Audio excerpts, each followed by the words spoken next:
Assalamualaikum warahmatullahi wabarakatuh. Bagaimana kabarnya anak-anak? Semoga kita semua selalu sehat dan dalam lindungan Allah ya. Nah, hari ini kita kembali dalam pelajaran bahasa Indonesia. Seperti pertemuan sebelumnya, sebelum kita belajar, mari kita berdoa terlebih dahulu ya. Nah, masih berkaitan dengan pembelajaran sebelumnya, hari ini kita akan belajar teks berita. Sebelumnya, coba perhatikan dulu tujuan pembelajaran hari ini yuk. Tujuan pembelajaran kita pada hari ini yakni: pertama, peserta didik mampu menentukan struktur teks berita yang dibaca atau didengar, mampu menentukan kaidah kebahasaan teks berita. Kemudian, peserta didik mampu menentukan kesalahan struktur dan kaidah kebahasaan teks berita. Dan yang terakhir, peserta didik mampu memperbaiki kesalahan dan struktur dan kaidah kebahasaan tersebut. Nah, sekarang kita belajar dulu untuk struktur teks berita. Kalian bisa bayangkan seperti struktur tubuh binatang gajah loh. Iya, coba kalian perhatikan tubuh gajah berikut. Nah, 3 bagian pokok dalam tubuh gajah, yakni ada pada bagian paling depan, yaitu dimulai dari bagian kepala, tubuh, bagian paling akhir yaitu bagian ekor. Nah, dari ketiga tersebut ada bagian yang paling penting, yaitu bagian kepala dan tubuh. Bukan berarti ekor nggak penting ya, penting, hanya saja kalau dalam teks berita informasi yang terdapat dalam ekor itu informasi yang kurang penting atau informasi yang berupa tambahan saja. Nah, sekarang kita hafalkan struktur teks berita dalam bentuk segitiga terbalik ya. Dimulai paling atas yaitu kepala berita, kemudian yang bawah tubuh berita, yang terakhir adalah ekor berita. Kenapa segitiga terbalik? Karena menunjukkan bagian paling atas merupakan bagian yang paling kompleks, paling penting, dan berisi adik simbol yang paling banyak. Kemudian bagian paling bawah yaitu bagian ekor berisi bagian berita yang tidak terlalu penting. Sekarang kita belajar kaidah kebahasaan teks berita. Untuk yang pertama, kita akan mempelajari kalimat langsung. Nah, contoh dari kalimat langsung itu biasanya ditandai dengan tanda petik ya anak-anak. Tanda petik ini berfungsi untuk menunjukkan bahwa kalimat yang berada di dalam tanda petik tersebut merupakan kalimat yang disampaikan oleh seorang penutur. Kalau dalam teks berita, otomatis kalimat tersebut disampaikan oleh seorang narasumber. Nah, dalam kalimat langsung ada beberapa tipe. Tipe yang pertama adalah kalimat langsungnya di depan, kemudian diakhiri dengan kalimat perujuk. Ini namanya kalimat perujuk. Contoh, tutur ketua tim tanggap darurat Gunung Bromo, Gede Swantika. Atau, ujar Bapak Sutomo, Kepala Desa Adimulyo. Seperti itu. Jadi menjelaskan siapa yang mengatakan atau siapa yang memberikan argumen yang berada pada kalimat langsung tersebut. Nah, tipe yang kedua adalah dibalik posisinya. Jadi kalimat perujuk yang ini berada di awal. Jadi kalau dibalik bentuknya akan seperti ini.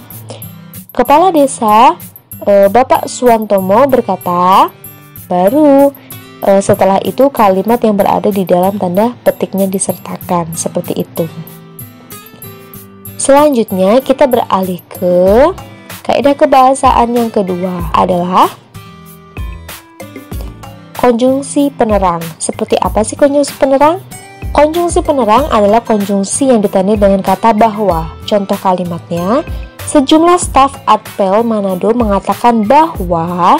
Jadi, kata bahwa pada kalimat pertama ini menunjukkan kataan atau perihal yang disampaikan oleh si penutur. Dalam hal ini, staf Atpel Manado. Kemudian, kalimat yang kedua, Aryana menjelaskan bahwa, nah, fungsi kata bahwa pada kalimat kedua ini adalah melanjutkan penjelasan dari Ariana yang disampaikan bahwa ibunya pingsan dan tidak ada satupun orang di rumah yang bisa membawa ke rumah sakit. Mungkin fungsinya pada kalimat kedua ini ketika si Ariana ditanyakan atau dimintai penjelasan oleh seseorang mengenai peristiwa yang menimpa dirinya. Nah, kemudian untuk kaidah kebahasaan yang ketiga yaitu kata kerja mental. Apa sih kata kerja mental? Nah, kata kerja mental adalah kata kerja yang dihasilkan dari hasil pemikiran seseorang. Ada banyak contoh dari kata kerja mental. Ini contoh dalam kalimatnya. Yang pertama, mereka memikirkan solusi untuk bisa keluar dari jeratan hutang. Nah, kata kerja mental yang terdapat pada kalimat pertama ini adalah memikirkan. Kemudian, untuk contoh kalimat yang kedua, karena tak kunjung datang dalam persidangan, Joko menyimpulkan bahwa Diana tak memiliki bukti kuat. Kata kerja mental yang terdapat pada kalimat kedua adalah menyimpulkan. Untuk kata kerja mental, contoh kata kerja mental yang lain adalah berpraduga, berasumsi, membayangkan, berkesimpulan, beranalogi, memikirkan. Nah, ini contoh kata kerja mental yang lain. Kaidah kebahasaan dari teks berita yang selanjutnya adalah pernyataan keterangan waktu dan tempat.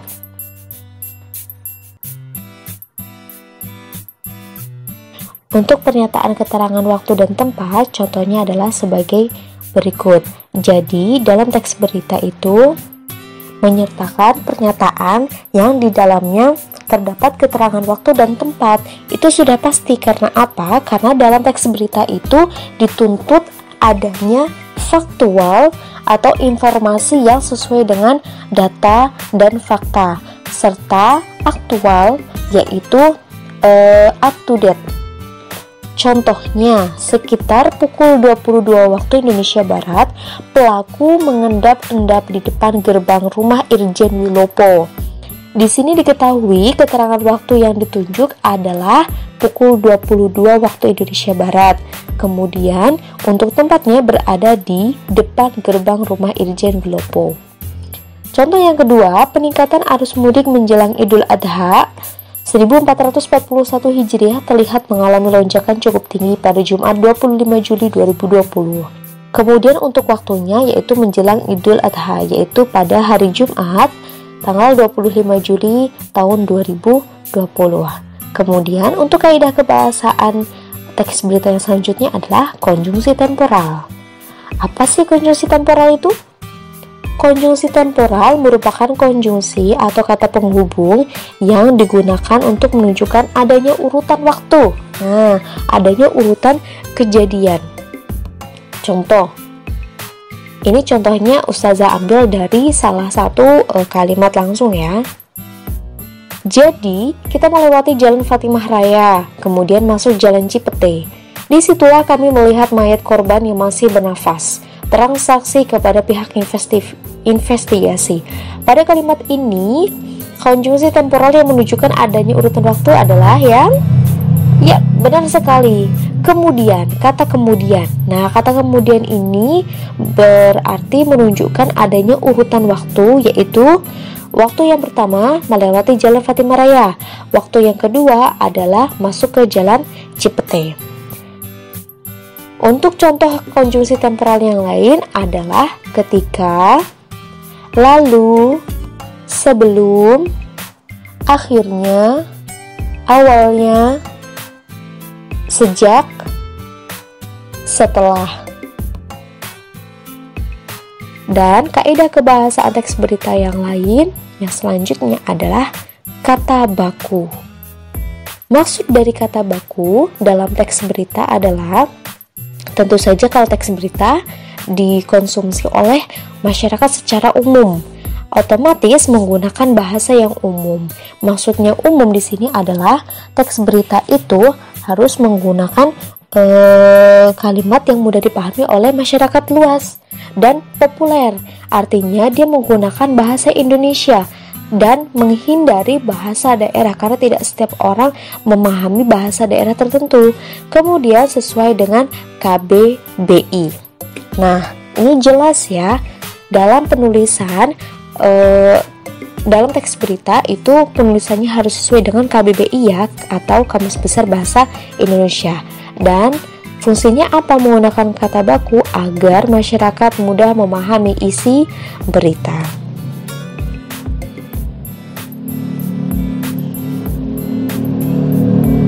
Nah, itu tadi kaidah kebahasaan teks berita. Ustazah harap kalian paham ya untuk struktur dan kaidah kebahasaan teks berita. Berikut contoh teks berita.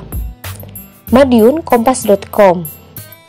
Seorang pelajar SMA dilaporkan tewas setelah sepeda motor yang dikendarainya jatuh lalu terbakar di depan SPBU Caruban di ruas Jalan Nasional Surabaya, Madiun, kilometer 147-148, Desa Mejayan, Kecamatan Mejayan, Kabupaten Madiun, Senin, 1 Juni 2020 siang. Nah, paragraf pertama ini yang ditandai dengan angka 1 ini merupakan struktur bagian apa? Hayo tadi. Coba kita ulas satu persatu ya. Dalam kepala berita itu berisi adik SIM. Oke, adik si. A, apa? Apa yang terjadi? Ditemukannya mayat dari seorang pelajar SMA. Kemudian siapa? Siapanya adalah seorang pelajar SMA tadi. Nah, selanjutnya di mana? Di depan SPBU Caruban di ruas Jalan Nasional Surabaya, Madiun. Kemudian kapan?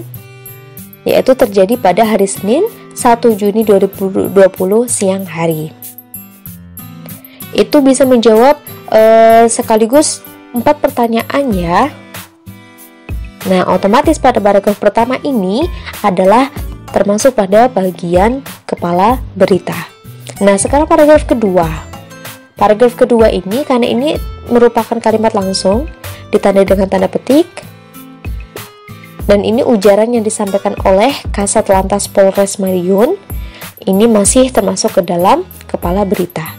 Selanjutnya, paragraf ketiga yang ditandai dengan angka kedua, ini masuk kepada bagian tubuh berita.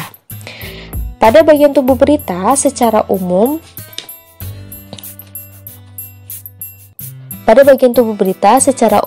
memuat pertanyaan bagaimana. Biasanya pada tubuh berita itu menjelaskan lebih detail informasi yang telah disampaikan pada bagian kepala berita. Nah, berupa pertanyaan bagaimana. Jadi bagaimana proses atau bagaimana keadaan di TKP begitu. Selanjutnya, untuk bagian ekor, informasi yang kurang penting yang lazim disebut pula uraian atau ekor berita. Pada bagian ekor berita ini terdapat pada paragraf ke-6 yang ditandai pada nomor ke-3. Ini merupakan ekor berita. Jadi ekor berita itu berisi informasi yang tidak terlalu penting. Maksudnya tidak terlalu penting itu dimaksudkan biasanya berupa sejarah dari suatu kejadian atau latar belakang dari suatu kejadian atau peristiwa yang sedang terjadi. Begitu. Nah, sekarang coba kita perhatikan untuk kaidah kebahasaannya. Di sini banyak menggunakan huruf kapital dan huruf kecil biasa. Huruf kapital bisa kita lihat dipergunakan untuk kata paling depan pada setiap kalimat. Kemudian huruf kapital juga digunakan untuk singkatan, untuk suatu lembaga atau suatu hal yang diambil dari huruf paling depan. SPBU. Kemudian huruf kapital digunakan juga untuk menamakan nama tempat, nama lokasi, nama daerah, nama jalan, beserta nama hari. Seperti ini. Kemudian huruf kapital juga digunakan untuk mengawali nama seseorang. Begitu. Dan yang paling penting, kalian perhatikan ini. Untuk kalimat langsung. Untuk kalimat langsungnya tolong diperhatikan ya. Dalam kalimat langsung, yang posisi kalimat langsungnya di depan. Nah, setelah tanda petik selalu diawali huruf kapital. Diawali huruf kapital. Setiap diakhiri titik juga selalu diawali dengan huruf kapital, meskipun masih berada di dalam kalimat langsung. Setelah diakhiri dengan tanda petik,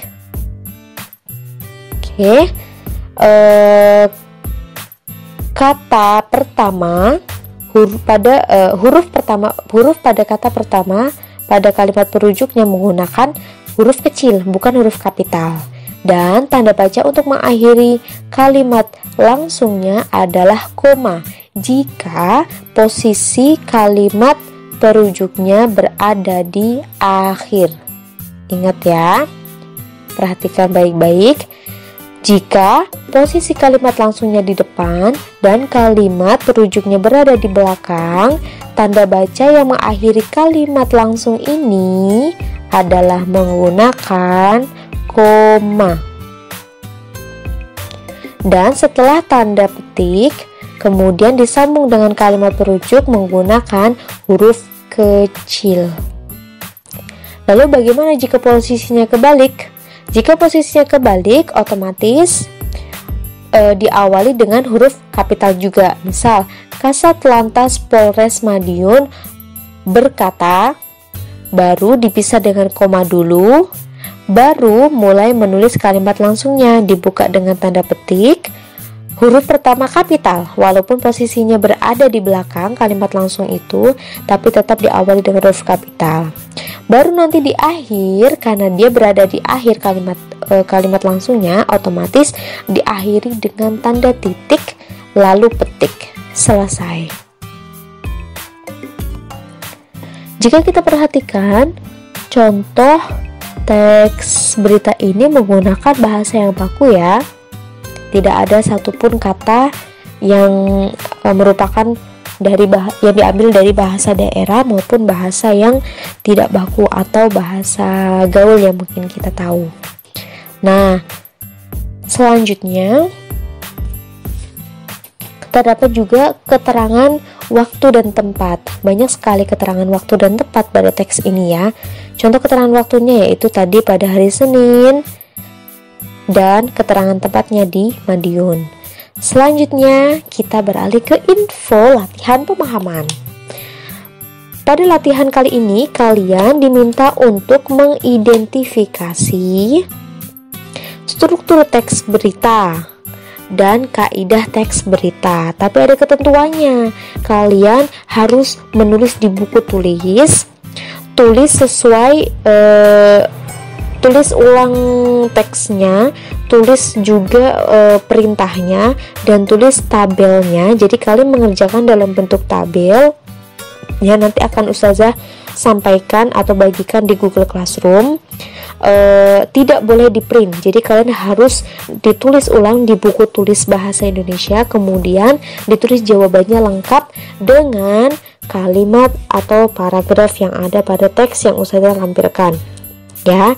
Nah, untuk yang bagian kaidah kebahasaan ini tidak usah ditulis semua. Misalkan kalian menemukan pernyataan yang menandakan waktu dan tempat, cukup ditulis minimal 4 kata di awal kalimat itu aja.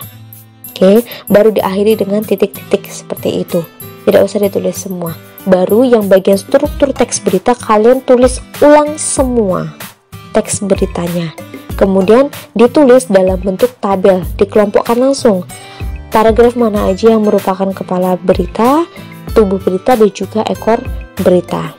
Ingat, tulislah dengan penggunaan bahasa Indonesia yang baik dan benar dan juga rapi, ya.